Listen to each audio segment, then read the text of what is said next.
میرے تبلیغی ساتھیوں، آج ہم لوگ اللہ کی راہ میں سفر کے لیے نکل رہے ہیں۔ امیر صاحب، سب کا جانا ضروری نہیں، اگر کسی کو مجبوری ہے تو وہ نہ بھی جائے تو کوئی مسئلہ نہیں۔ عمران بھائی، مجبوریاں تو سب کی ہوتی ہیں، اور ہم کون سا اپنے ذاتی کام کے لیے جا رہے ہیں، ہم تو اللہ کی راہ پر نکل رہے ہیں۔ امیر صاحب، وہ بات تو ٹھیک ہے، گھر میں بچے بیمار ہیں، ان کی دیکھ بھال کرنے والا بھی کوئی نہیں، اس کے باوجود ہم کیسے جا سکتے ہیں؟ جب آپ تبلیغ پر نکلیں گے تو وہ آپ کے سارے معاملات ٹھیک کر دے گا۔ آپ اپنے معاملات اللہ پر چھوڑ دیں اور ہمارے ساتھ چلیں۔ جی عمران، کچھ دنوں کی تو بات ہے، آپ ہمارے ساتھ چلیں، اگر اللہ نے چاہا تو پھر تو 1 سال کے بعد اجتماع ہوگا۔ جی ٹھیک ہے امیر صاحب، دیکھتے ہیں کیا کرنا ہے، فی الحال آپ مجھے اجازت دیں۔ آج بلال نظر نہیں آ رہا، وہ کدھر ہے؟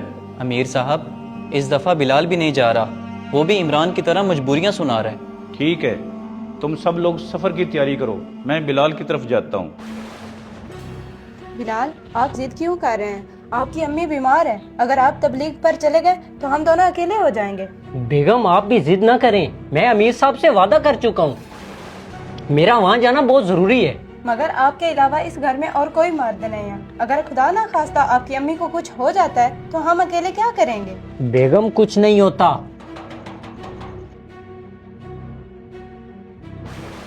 ارے امیر صاحب، آپ آئے نا، اندر تشریف لائیں۔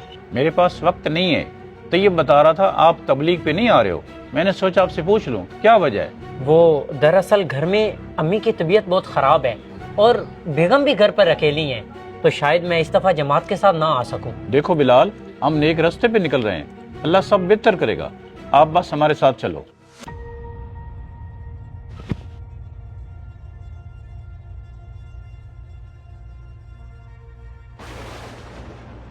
بابا، آپ مجھے اکیلا چھوڑ کر مت جائیں، میری طبیعت بہت خراب ہے، آپ کے علاوہ میرا کون خیال رکھے گا؟ بیٹا، تمہارا خیال اللہ رکھے گا، میں جماعت کا امیر ہوں، میرا جانا بہت ضروری ہے۔ بابا، ایسی تبلیغ پر جانے کا کوئی فائدہ نہیں جب آپ کا بیٹا گھر بیماری سے تڑپ رہا ہو۔ تم ہو نا اس کا خیال کرنے والے، اللہ بہتر کرے گا، خدا حافظ۔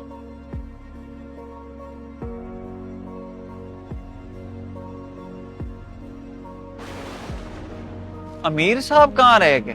وہ ابھی تک آئے کیوں نہیں؟ وہ بلال کو اپنے ساتھ لینے گئے تھے، شاید اس کے ساتھ آئیں گے۔ وہ دیکھو، وہ آ گئے۔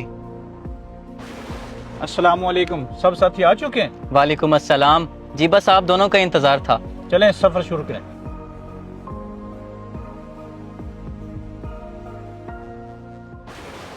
بلال بھائی، آپ کا اس دفعہ سامان کدھر ہے؟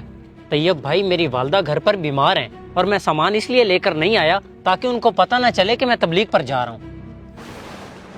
بلال، میرا بیٹا بھی بہت بیمار ہے، میں اس کو اللہ کی رضا کے لیے چھوڑ کر آیا ہوں، تمہاری ماں کو کچھ نہیں ہوگا، آپ بے فکر ہو جائیں۔ امیر صاحب، غزوہ بدر میں حضور پاک صلی اللہ علیہ وسلم نے حضرت عثمان کو جہاد کرنے سے روک دیا تھا، کیونکہ ان کی بیوی گھر پہ بیمار تھی، تو پھر ہم کیوں اپنے بیماروں کو چھوڑ کر تبلیغ پر جا رہے ہیں؟